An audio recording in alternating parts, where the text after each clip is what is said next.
The young artist tried not to blink. The soft rustling of maps and clinking of wine glasses grew behind him as straggling patrons entered his spacious room in the gallery. He purposefully ignored them, trying to keep his body rigid and upright on a tall stool.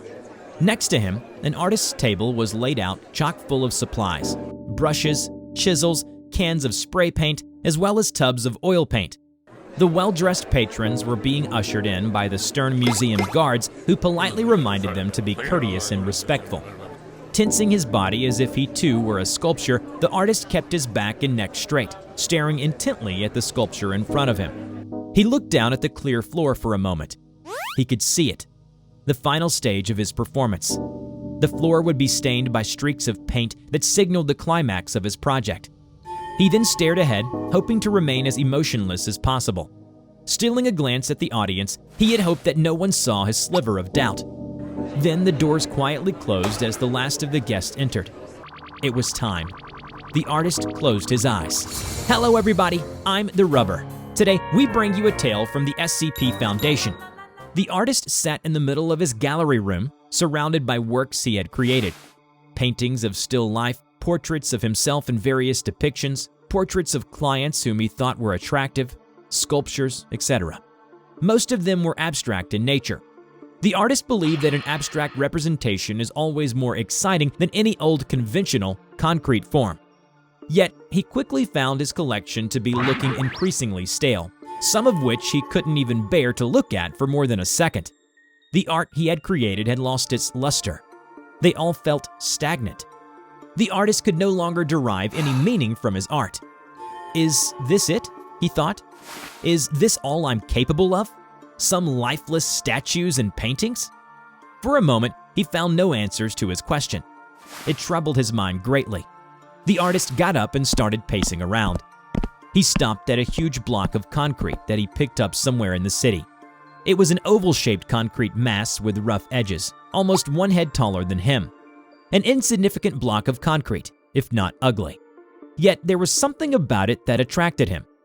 What if I can create something that's so captivating, one simply cannot refuse to look at it? His hand reached out. It was cold to the touch and hard, as concrete usually are, and lifeless. I will make something out of you, he said aloud. I will give you life.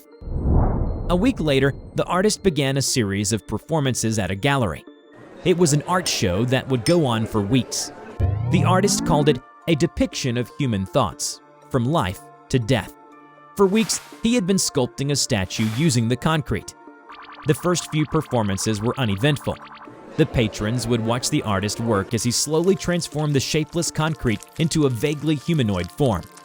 At the end of the session, some concerned patrons would keep their eyes trained on the statue, watching the still-seated artist straining his eyes to look ahead. Their fervent discussion grew fainter and fainter, likely to forget this experience as they returned to their comfortable lives. A few more sessions later, the concrete began to take shape. The artist heard murmurs, some suggesting that no artist would truly put themselves at real risk. The rumors about the statue coming to life was definitely fabricated as part of the show, an exaggeration meant to enhance the experience. Art is a facade, after all. Who would risk their lives to be just another footnote in the long annals of art history? The young artist stared ahead, uncaring. The statue prohibited him from reacting, after all, according to the rumors. Counting the seconds in his mind as another group of visitors shuffled in, the artist contemplated his next move. Silently and solemnly, his project was nearing completion. Last session. It was the 37th time he'd performed this routine already. Since the opening of the gallery, the colorless concrete mass had steadily grown more grotesque with each application, almost a mockery of the human form. He's nearing the end of his project, and today was an important milestone. He stood in front of the sculpture and closed his eyes. He ignored the tittering sound of the audience shifting in an attempt to get a better view. He imagined the background of his creation. He thought of its story and the struggles it had experienced while slowly taking on the form given by its creator. The sculpture, with its misshapen head and roughly carved legs, was designed to communicate a duality in rawness, artificial yet natural, refined yet unpolished, carefully designed yet carelessly executed. a humanoid figure that feels exactly halfway between painting and sculpture. Two large unpainted orbs stared blankly at him and the audience behind. He silently turned his back to the statue and picked up his supplies, eyes still squeezed shut. The audience muttered to themselves, trying to focus on both the artist and the sculpture. Pretending that he didn't care about the pairs of eyes that were trained on him in his sculpture, the artist started to hum a little tune as he took off his glasses and put them on the stool. He felt around the table blindly and picked up a brush. He held it up to the light, tilting his head as if he was unsure, as if this wasn't part of a planned routine. He brushed it gently against his left eyelid. The ticklish bristles teased him to look around. Then he put it back down on the carefully arranged table and felt around until he found another similarly dry brush. He brushed this one against his right eyelid, still shut tight. The room was silent, save for the rustling of the brush. Another brush, held up to the light, right palm brushed. Another brush, held up to the light, left palm brushed. Right cheek, right ear, left ear. He held up his last brush, a rather large one that was soaked in black, and tossed it into the pile of discarded brushes on the floor. Audible gasps were heard, only to be shushed by the ones not in the know. This wasn't part of the routine, not usually, at least. The artist felt around his station rather clumsily, whether intentionally or mockingly, until he felt a tub of paint. He couldn't see what color it was. He didn't care what color it was.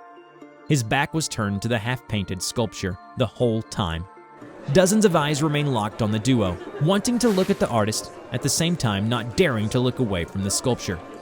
He gingerly lifted the lid off the tub of paint, the toxic fumes indicating its fresh, untainted status.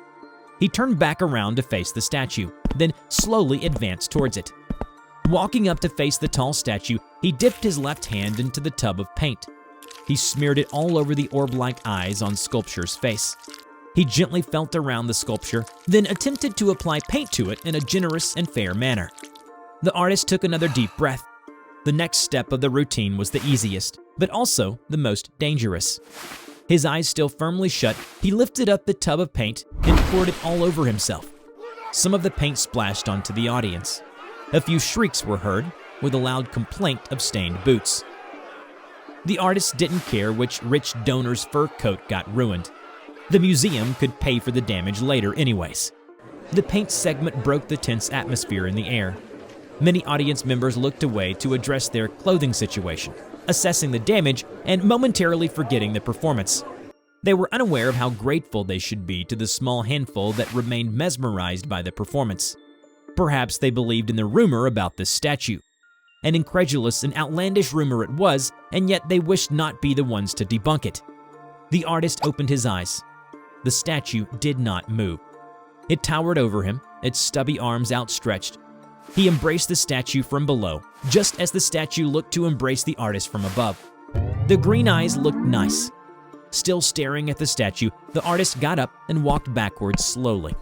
He returned to his stool, then once again sat tall and straight as the statue in front of him. The museum patrons clapped politely as they had always done so. It was always the same soft applause. "It's so boring. It's always the same," he frowned, looking at the audience. "So docile, flat, lifeless. Let's introduce some energy and excitement." Without warning, he grabbed another tub of paint and splashed it at the audience. They shielded their faces and eyes against the paint. Loud shrieks once again filled the room, of which some were abruptly cut short. Sounds of bone snapping and popping were heard. One of the patrons opened her eyes and saw the artist's statue right in front of her, its hands reaching around her neck. Another patron cried out as he saw the bodies lying on the paint-stained floor, all with their necks violently and cleanly snapped. The artist opened his eyes and saw in front of him nothing but chaos. The room was splashed with red paint, the other works of art ruined, his included. Patrons scrambling and fleeing, screaming and shouting. He felt a tingling sensation running down his spine. This is it.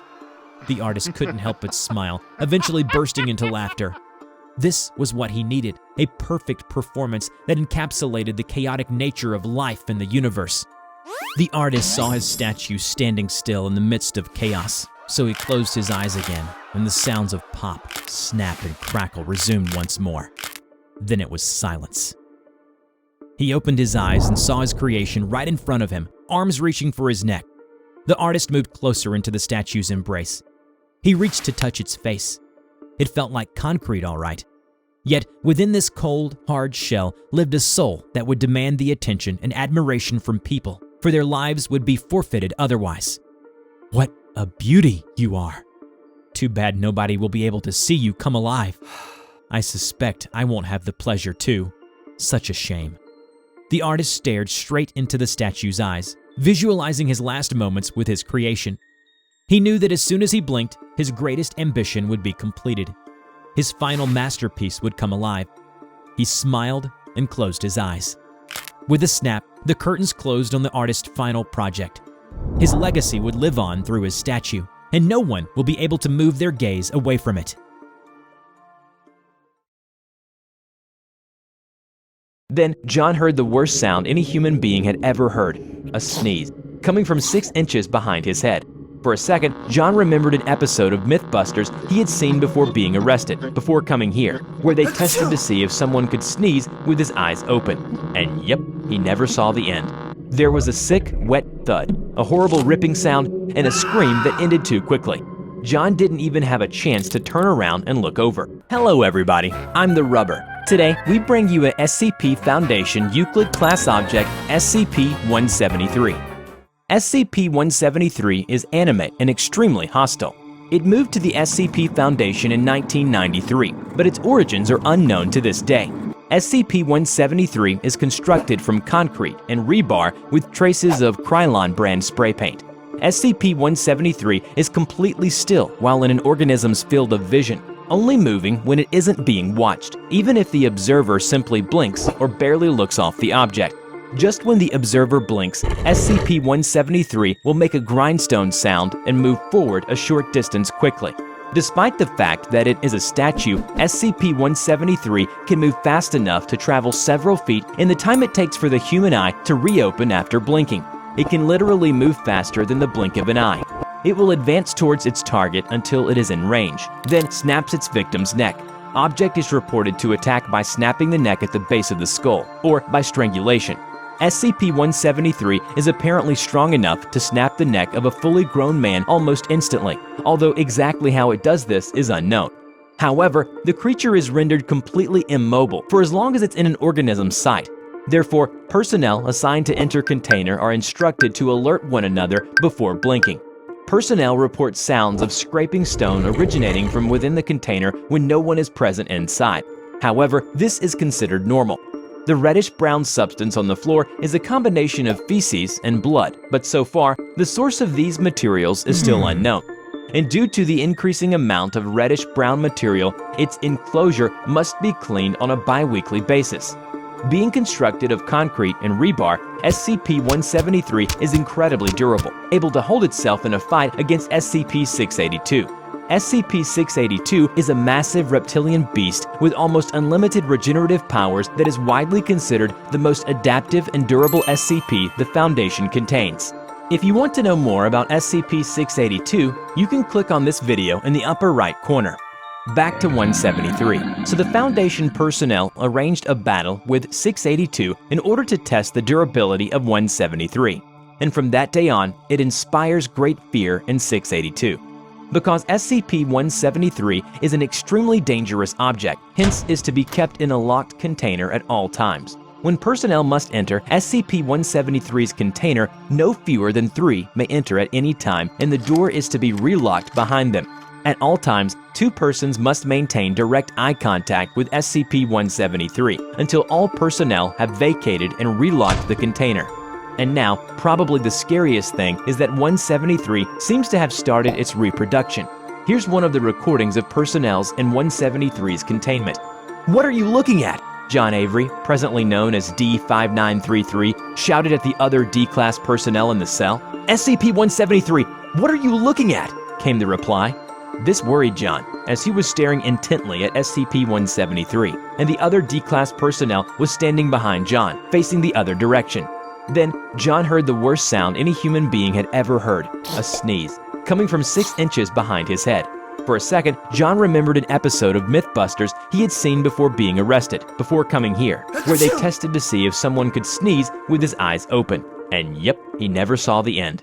There was a sick, wet thud, a horrible ripping sound, and a scream that ended too quickly. John didn't even have a chance to turn around and look over.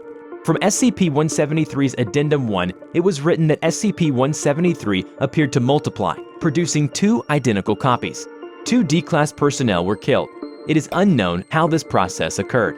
Each instance of SCP-173, now labeled SCP-173-1 and SCP-173-2, is to be moved to individual cells, each following original containment procedures.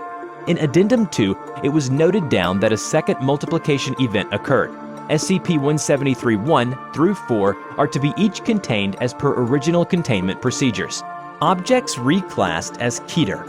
And in the Addendum 3, at least 61 copies of SCP-173 are as of now unaccounted for. It is unknown how they replicated so fast, or how they replicate at all. Video evidence of the containment breach shows multiple instances of SCP-173 working in unison across multiple cells to achieve the breach. Most of the instances still in captivity appear to have formed a rear guard, blocking Foundation agents from pursuing other instances. It is theorized that SCP-173 has a hive intelligence, where intelligence scales with number of nearby copies. SCP-173 has caused a breach of secrecy for the SCP Foundation. Estimates at this time are roughly 500,000 civilian deaths across North America in the last 48 hours due to SCP-173, and hundreds of thousands of sightings and pieces of video evidence. Major television news programs have obtained video of SCP-173 and are providing instructions for avoiding instant death. And following saturation nuclear bombing on number of SCP-173 instances has been reduced. There have been 27 attempts on SCP-096's life in the past 6 months, all directed by the man who set him free, Dr. Daniels. His termination has been delayed in order to allow him to oversee the destruction of SCP-096. But the O5s are losing their patience. Dr. Daniels is a condemned man. But if all he can do is fail, well, they have plenty of other people who can handle this project. He has a month left. Regardless of his results, at the end of that month he will be terminated. These are his last days and last attempts to take SCP-096 with him. Daniels, for his part, has spent the last 6 months in a cell. On a good day, he is escorted to the testing chambers to oversee an attempt, and then back to that cell. Today, however, is not one of those days. Hello everybody, I'm TheRubber. Today, we bring you a tale from the SCP Foundation. Daniels sat silently on his bed, his fingers interlocked with thumbs twirling around one another, thinking what step will he take next should the current plan fail. Occasionally, he gets up, pacing to and fro in the cell, and then sits back down. Unhurried footsteps coming from further down the hallway. Daniel stares eagerly at the door. The door opens when the footsteps stop. It's his colleague, Dr. Carver, one of the few who has the least disdain for Daniels. 2 guards make their appearances from behind, with their weapons at the ready. You can put those guns away. What am I gonna do, kill you? Ease up a little, all right? Good to see you too, Daniels. Did it work? Well, 682 skinned 096 alive and dissolved its flesh with acid. The bones were unaffected though. Quite astounding, really. Daniels chuckles, much to Carver's chagrin. Knew this would happen. It's like pitting an unstoppable force against an immovable object. Quite a miracle, that shy guy, isn't he? Can't you take this more seriously? You know they're gonna kill me once I get this done, yeah? I think a little sarcasm is a small price to pay for my sanity. You killed hundreds of people. These are simply consequences. I didn't kill anyone. That thing killed them. I just showed you what was possible. Carver is annoyed, but he doesn't show. He waves his guards away and leaves the door ajar. Daniels, I like you. You're a good worker, an earnest worker, maybe a little too earnest sometimes. But this time, you went too far. You were too idealistic for your own good. I mean, what were you thinking? Letting loose 096. You know, I tried to appeal your case to the O5s. Well, maybe if you people were a little more practical, maybe 096 wouldn't have gone on rampage like it did, now wouldn't it? Instead of talking so much. See, this is your problem. You wouldn't listen. You think you're above the rest of us. You're too egotistic for your own good. And see where we're at? In 5 seconds, I can walk through the door and live my life, while you will stay here and rot until the end of the month. Always talking about the preservation of specimens, instead of looking at the real threats around us. These are the things that should not exist alongside us. You guys needed a little wake-up call, and I've just done you lot a favor. I used to look up to you, Daniels. What happened to you? I've never changed. Perhaps you just think too much of me. By the end of this month, the Foundation will be rid of one of the stubborn pests for good. What will you guys achieve in the next few months, I wonder? You self-righteous bastard. He leaves the room and slams the door shut. Daniels only lies down on his bed, staring at the dull ceiling. Suddenly, he has an epiphany. He remembers something Carver said earlier. He quickly scrambles to the door and bangs at it. Knock it off in there, will ya? Carver, the lab coat. Call him back right now. I have something important to tell him. The guard hollers down the corridor to call Carver, who reluctantly paces back to Daniel's cell. What now? The statue. We can use the statue against 096. What the hell are you talking about? You said its bones were still intact, right? And breaking bones is what 173 does. You want to cross-test an object you can't look at with an object you have to look at? The logistics alone would be… What? Do you think it's a bad idea? Carver becomes silent. He shudders at the thought of having to engage two of the most dangerous anomalies in the Foundation at once. Surely, Daniels has lost his mind, and he feels like he has to. I think most of what you say is a bad idea, and I hate to say that this is one of the rare promising ones. Daniels grins. Carver gives a reluctant nod and leaves. A few weeks later, Daniel stands at the center of a large room. Standing alongside him is Carver. The tension in the room is palpable. He can almost feel the hate of the scientists, agents, and command council members when they glance in his direction. He isn't fazed by any of it. In fact, he enjoys it. It makes him feel superior to them, despite wearing the same coat as the rest of them. With that smug look that Carver hates so much, Daniels takes a step forward and motions to the screen behind him. SCP-096 has proven much more difficult to destroy than we previously had considered. You've been briefed on our past attempts. Fire, radiation, acid, kinetic force. Our most recent test involved SCP-682. Though it was exciting to behold, I'm sure, it was also unsuccessful. He turns around to play the recording. 682 is seen being shown an image of 096 using a projector on the cell wall. A shriek is then heard off screen. As 682 turns towards the sound, 096 rushes towards 682 in a frenzy. The monstrosities thrash against each other for a while until 682 clamps down on 096's body with its jaw and flings it towards the camera, at which point the recording stops abruptly. Gosh, wish I was there. Compared to seeing it live, it just doesn't have the same bite, wouldn't you say, Carver? He ignores Daniels and continues the presentation. The screen behind Carver and Daniels flips through numerous images of SCP-096 as seen from behind. Each shows SCP-096 with various amounts and types of inflicted damage.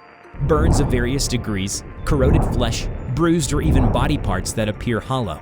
In every test, regardless of the damage dealt to the rest of it, SCP-096's bones survive unscathed. We have attempted to drill into the skull through the ocular sockets, but have been unsuccessful. An image of a broken drill bit appears on the screen behind Daniels. Every single test has shown that SCP-096's bones are completely indestructible. There is a pause, and then an image of a broken vertebrae appears on the screen. Until yesterday. A small murmur rises from the crowd, which fills Daniels with pride and satisfaction. He smiles. Yesterday, Daniels was allowed to be out of his cell to oversee his supposedly best plan to date to terminate SCP-096. Hold him! Daniel screamed at the agents from a nearby observation room as they connected a pipe to the now broken and open bones. SCP-096's marrow spilled slightly around the edges of the pipes as the hooked nozzle was latched into place.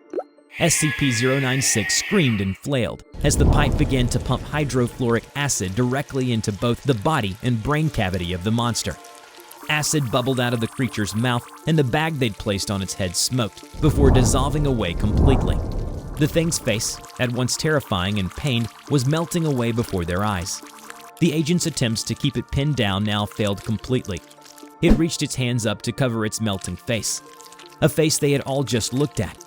A single voice called out from the opposite side of the room from the agents surrounding SCP-173. "Blinking!" Then a low gurgling scream began in 096's throat. It rose in pitch and volume gradually until it was a deafening screech. The agents let the thing go and moved to the walls. Other agents moved slightly closer and leveled their guns. The monster's skin began to slough off into a puddle on the floor. Its gut burst and acid flew out in a small spray. The agents had facial protection from the acid, but nothing to protect them from its face. SCP-096 dropped its hands to its sides. It looked up at one of the agents, reached out, and began to run. Everyone opened fire. For the first time, and perhaps the last, bullets sank into the thing's body and bones. The first volley shattered the collarbone and threw the monster onto its back. It tried to get up, but the fire continued. They fired methodically up and down its body, starting with its legs and ending with its shattered, dissolving head. When they were done, there was nothing left but a pool of acid, gore, and rage. Spreading slowly across the floor, a voice called out again, "Blinking!" The agents at Dr. Daniel's sides each grabbed one of his shoulders. A third put him into handcuffs, and they led him out of the room. "Hey, Carver!" Carver turned towards him. "Perhaps after this, you can start thinking about killing 682 next, huh? Fat chance if you think that'll pardon your sentencing." "Oh, I'm not thinking of that. I'm way past that at this point. I'm thinking of you. It will be your project. When this is over, I'll be dead, and all you chumps will have to start thinking on your own 2 feet. Daniel smiled and was led out of the room, leaving Carver pondering, looking at what remains of 096.